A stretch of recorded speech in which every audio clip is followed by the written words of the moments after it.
We are a body like Bruce, and we are continuing our series of the books that Bruce Lee read. This is Joseph Campbell and the Hero with 1,000 Faces, of which Bruce Lee read. Since its release in 1949, The Hero with 1,000 Faces has influenced millions of readers by combining the insights of modern psychology with Joseph Campbell's revolutionary understanding of comparative mythology. In these pages, Campbell outlines the hero's journey, a universal motive of adventure and transformation that runs through virtually all of the world's mythic traditions. He also explores the cosmogonic cycle, the mythic pattern of world creation and destruction. As part of the Joseph Campbell Foundation's collected works of Joseph Campbell, this third edition features expanded illustrations, a comprehensive bibliography, and more accessible sidebars. As relevant today as when it was first published, The Hero with 1,000 Faces continues to find new audiences in fields ranging from religion and anthropology to literature and film studies. The book has also profoundly influenced creative artists, including authors, songwriters, game designers and filmmakers, and continues to inspire all those interested in the inherent human needs to tell stories. And this is what influenced Bruce Lee.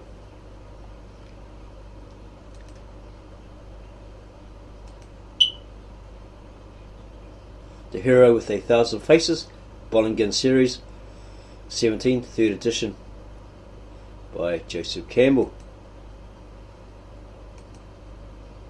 Contents page.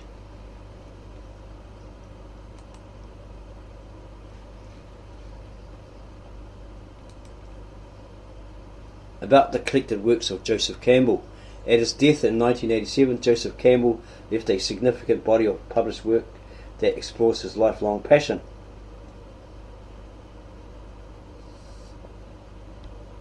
The complex of universal myths and symbols that he called mankind's one great story.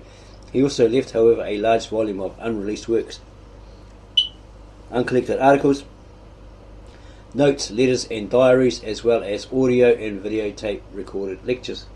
The Joseph Campbell Foundation, founded in 1990 to preserve, protect and perpetuate Campbell's work, is undertaken to create a digital archive of his papers and recordings and to publish the collected works of Joseph Campbell. The collected works of Joseph Campbell, Robert Walter, executive producer, editor, David Kudler, managing editor. And this was found in the public domain, public access, so no copyright was intended, no copyright breach was intended.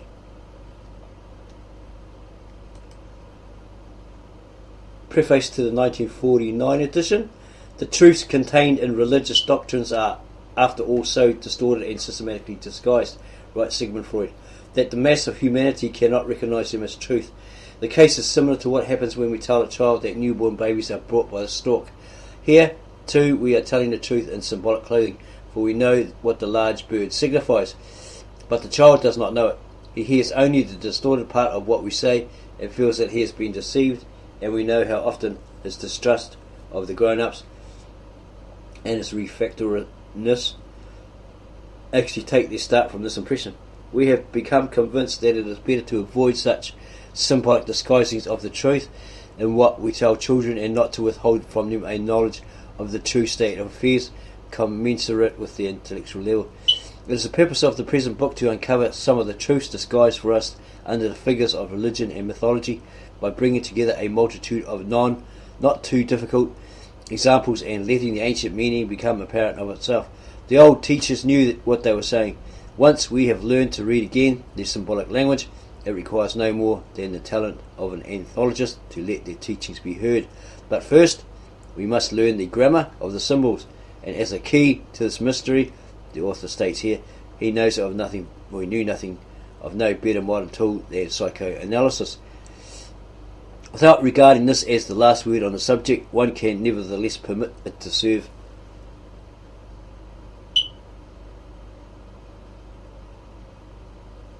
it doesn't seem to have the rest of that sentence there. Prologue, the monomyth.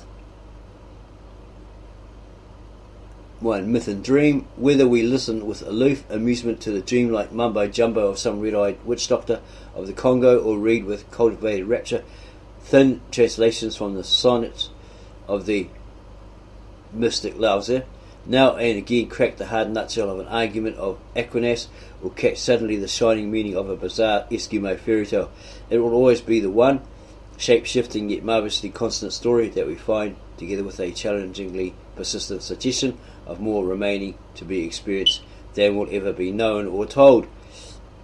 Throughout the inhabited world, in all times and under every circumstance, myths of man have flourished, and they have been the living inspiration of whatever else may have appeared out of the activities of the human body and mind. It would not be too much to say that myth is the secret opening through which the inexhaustible energies of the cosmos pour into the human cultural manifestation.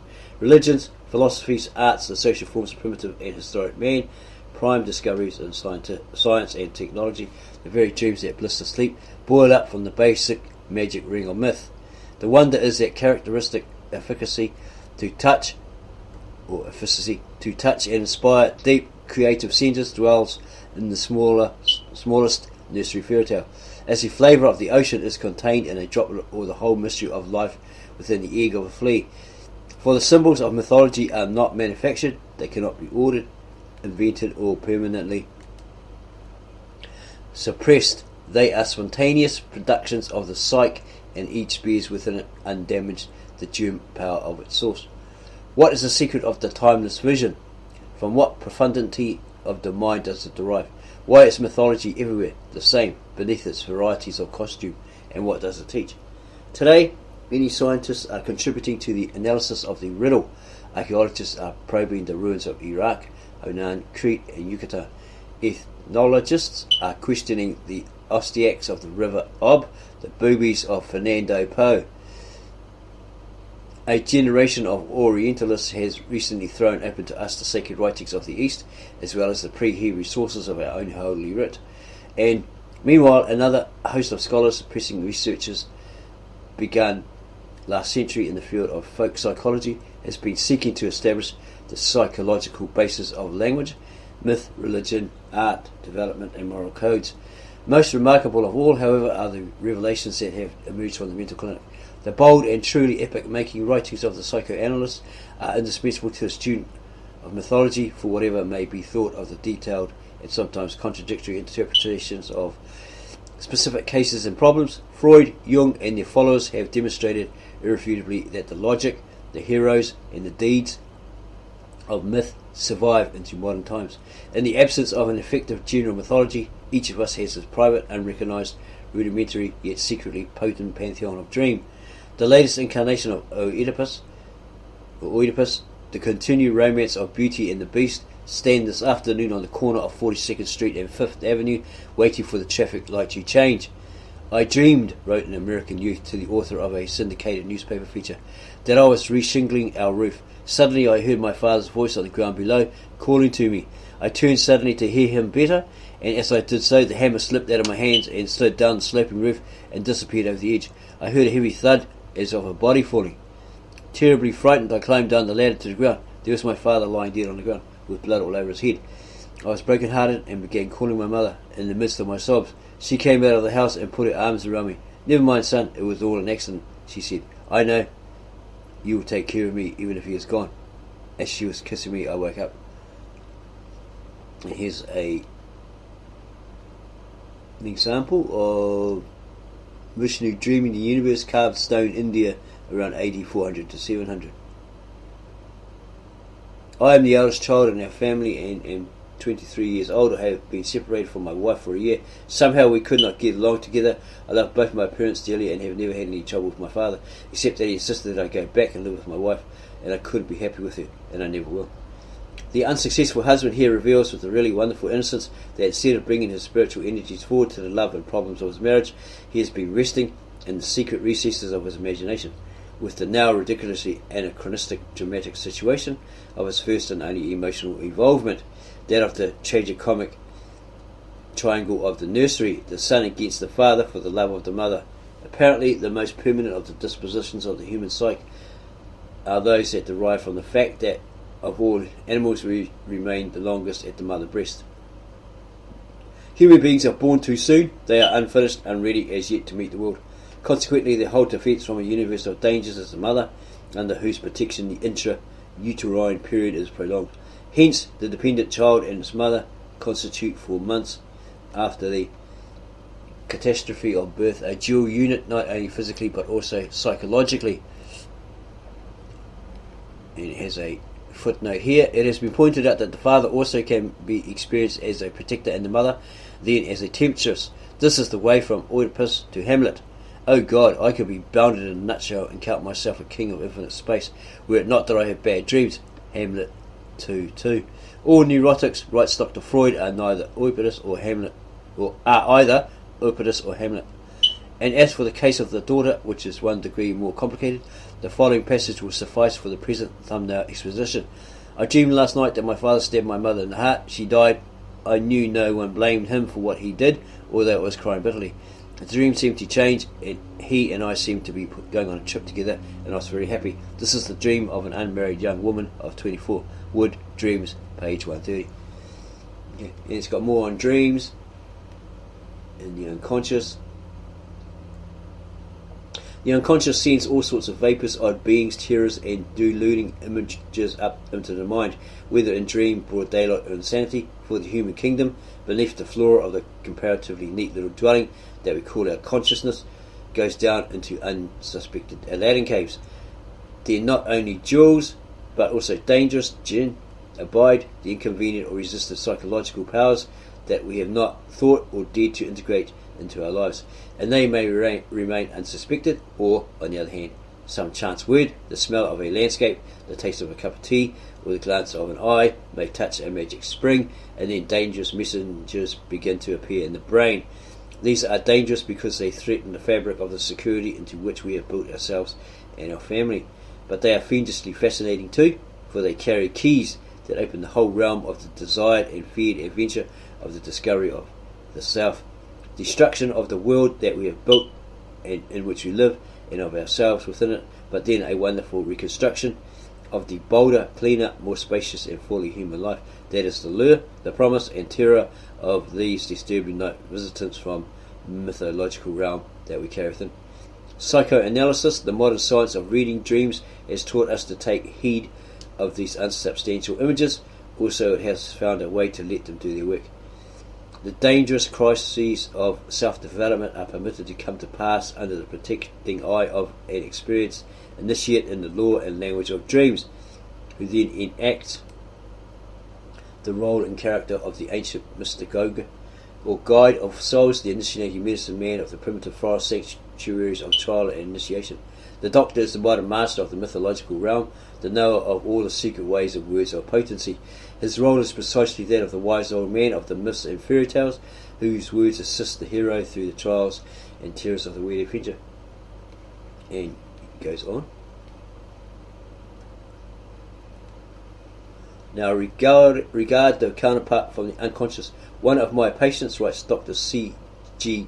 Jung, dreamt that a snake shot out of a cave and bit him in the genital region. This dream occurred at the moment when the patient was convinced of the truth of the analysis and was beginning to free himself from the bonds of his mother complex.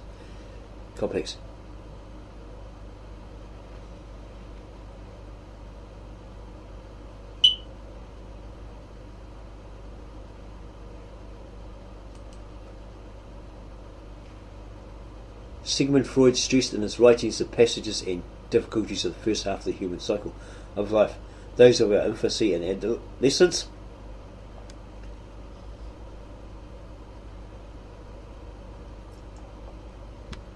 when our sun is mounting toward its zenith. C.G. Jung, on the other hand, has emphasized the crises of the second portion, when in order to advance the shining sphere must submit to descend and disappear at last into the night womb of the grave, and so forth.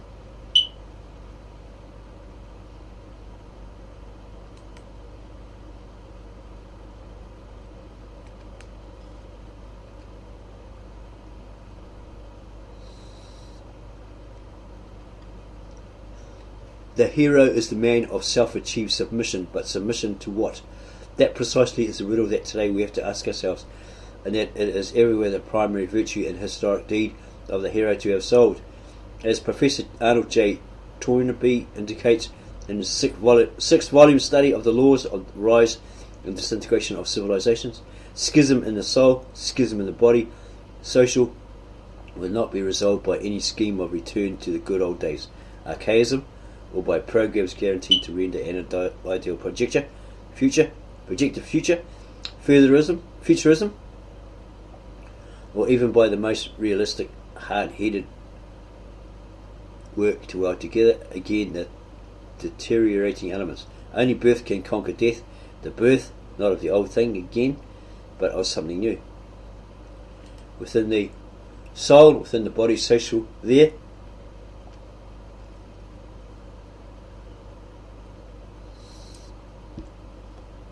must be, if we are to experience long survival, a continuous recurrence of birth.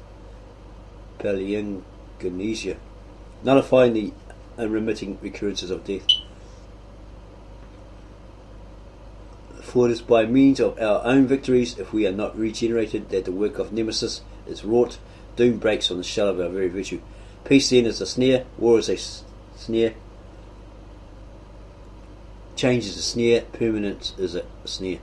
When our day is come from the victory of death, death closes in, there is nothing we can do except be crucified and resurrected, dismembered totally, and then reborn. And it goes on about Theseus the hero, slayer of the Minotaur.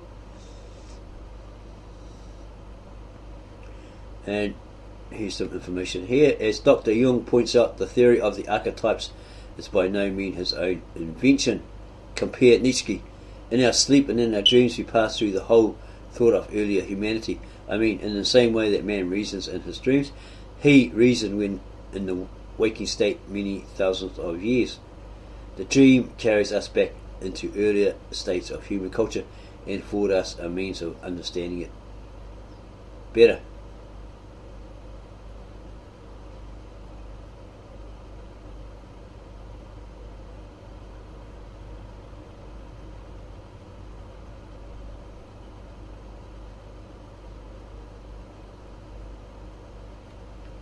Compare Adolf Bastian's theory of the ethnic elementary ideas.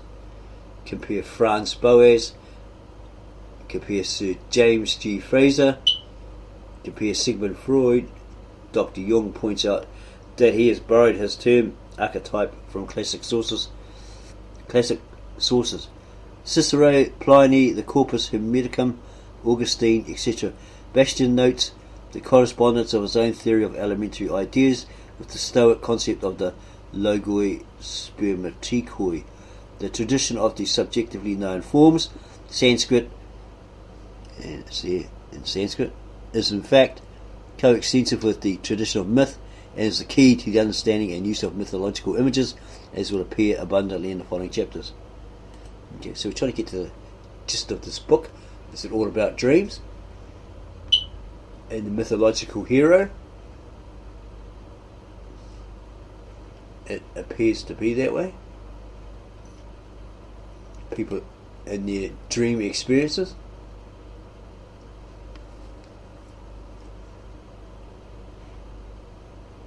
The dreamer is a distinguished operatic artist, and like all who have elected to follow not the safely marked general highways of the day, but the adventure of the special dimly audible call that comes to those whose ears are open within as well as without.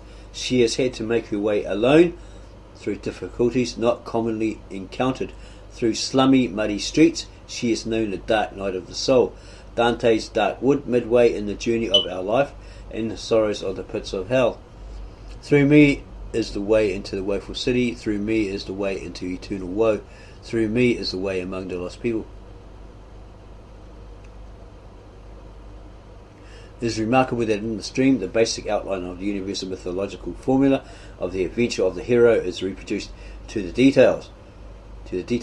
These deeply significant motives of the perils, obstacles and good fortunes of the way we shall find inflected through the following pages in 100 forms. The crossing first of the open sewer, then of the perfectly clear river flowing over the grass, the appearance of the willing helper at the critical moment, and the high firm ground beyond the final stream, the earthly paradise, the land over Jordan. These are the everlasting recurrent themes of the wonderful song of the soul's high adventure. And each who has dared to hearken to and follow the secret call has known the perils of the dangerous solitary transit. A sharpened edge of a razor, hard to traverse, a difficult path as this poets declare, and so forth. And it says down the bottom here, compare Dante's Inferno, compare Dante's Purgatorio, Dante's Virgil, and those who in old times sang of the golden age and of its happy state, perchance upon Parnassus, dreamed of this place, eternal paradise. Here was the root of mankind, innocent. Here is always spring, and every fruit that is the nectar of which each of them tells. Purgatorio 28, 139 and 144, etc., etc. Tragedy and comedy. Happy families are all alike. Every unhappy family is unhappy in its own way. With these fateful words, Count Leo Tolstoy, author of War and Peace, opened the novel of the spiritual dismemberment of his modern heroine, Anna Karenina. During the 7 decades that have elapsed since that distracted wife, mother and blindly impassioned mistress threw herself beneath the wheels of the train, thus terminating with a gesture symbolic of what already has happened to her soul, her tragedy of disorientation, a tumultuous and ultimately dithyramb of romances, etc., etc. Pity is the feeling which arrests the mind in the presence of whatever is grave and constant in human sufferings and unites it with the human sufferer. Terror is the feeling which arrests the mind in the presence of whatsoever is grave and constant in human sufferings and unites it with the secret cause. Okay, there's lots and lots of information here in regards to dreams, superheroes or heroes, and so forth. We're trying to figure out what appealed to Bruce Lee in here. Was it the superhero? Because he read a comic when he was younger, and it said or suggested that his whole life basically was that the superhero comic. It all played out for him. Very uncanny.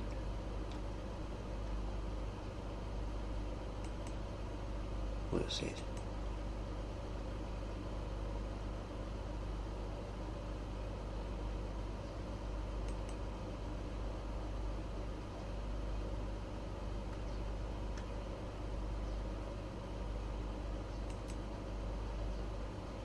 Okay, here's some Hebrew Jewish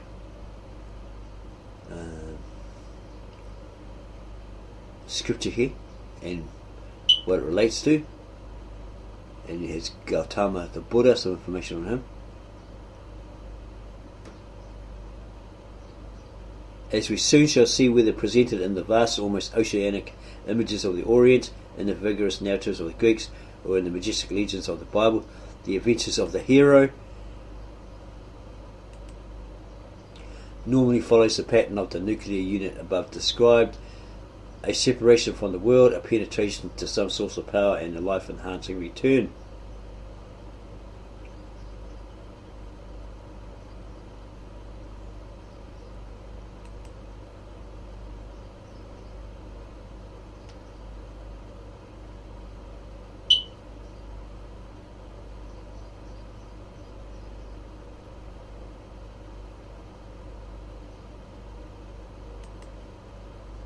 The World Naval, probably how it all began, supposedly all began. The effect of the successful adventure of the hero is the unlocking and release again of the flow of life into the body of the world, and so forth.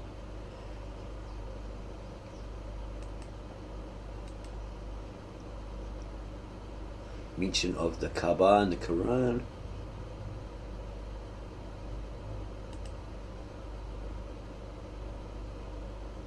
Yeah, I think that chapter's all on creation, the beginning of life. The adventure of the hero, part 1. The adventure of the hero. The call to adventure.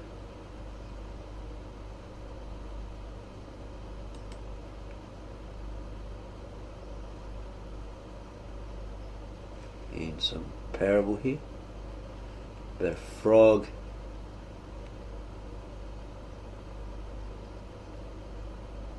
etc.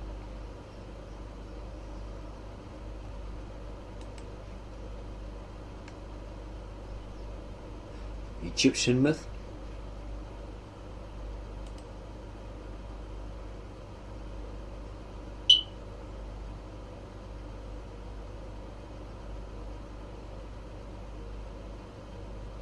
Two dreams will suffice to illustrate the spontaneous appearance of the figure of the herald in the psyche or in the mind that is ripe for transformation. The first is in the dream.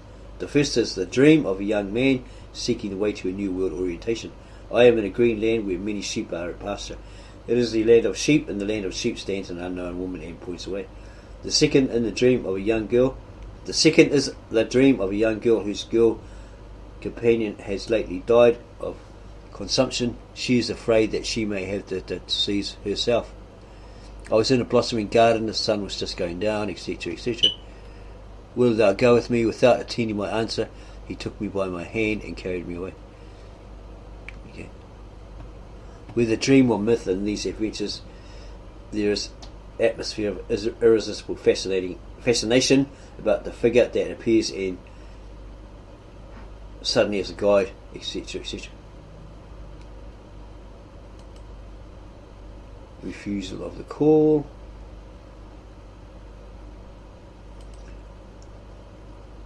Very interesting book about dreams, heroes, superheroes, what dreams mean, etc.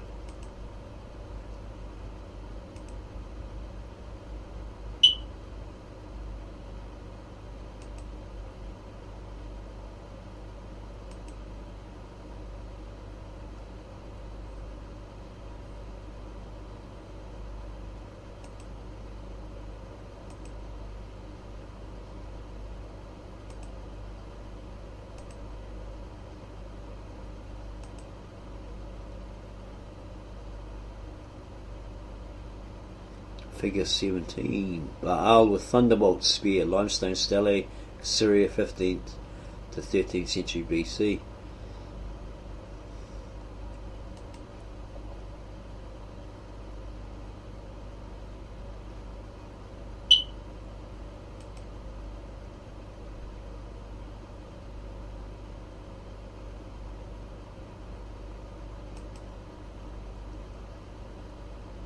This looks like Chinese.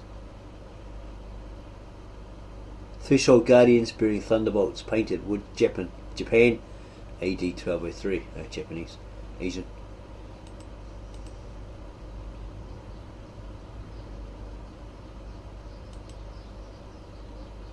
Initiation.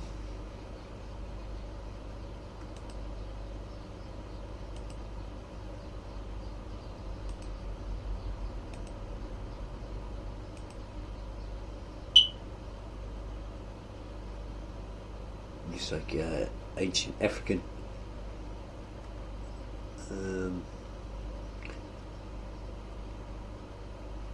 idol, etc., and story behind that.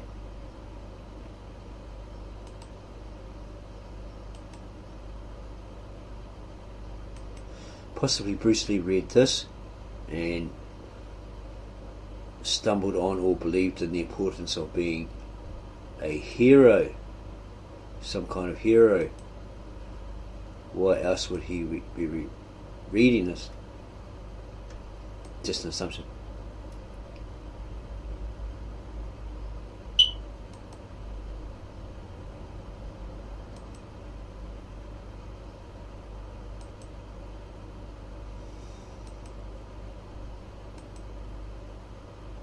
So he read this whole book. He must have found something in it, and he absorbed it and used it in his philosophy, his life, his martial arts, etc., to become proficient as he was.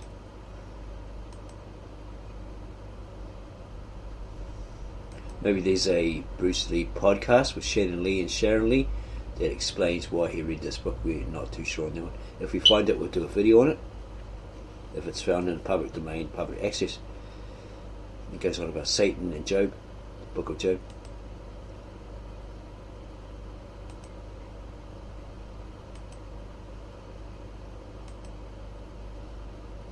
he's looking very deeply into the myths of all the different nations, tribes, etc. of the world, ancient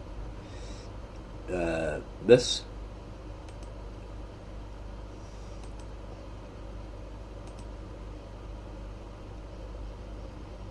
Perhaps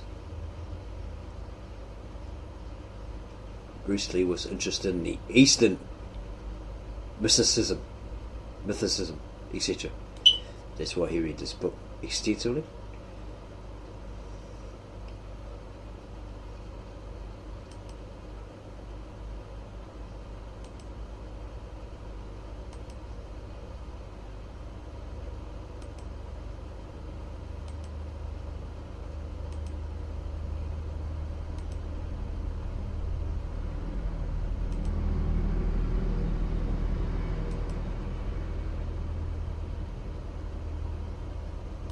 So we may leave it here in this video here. Gilgamesh, Book of Gilgamesh, and it says now the far land that they were approaching was the residence of Upnapishtim. That's the name of Noah in the Epic of Gilgamesh, who was immortal.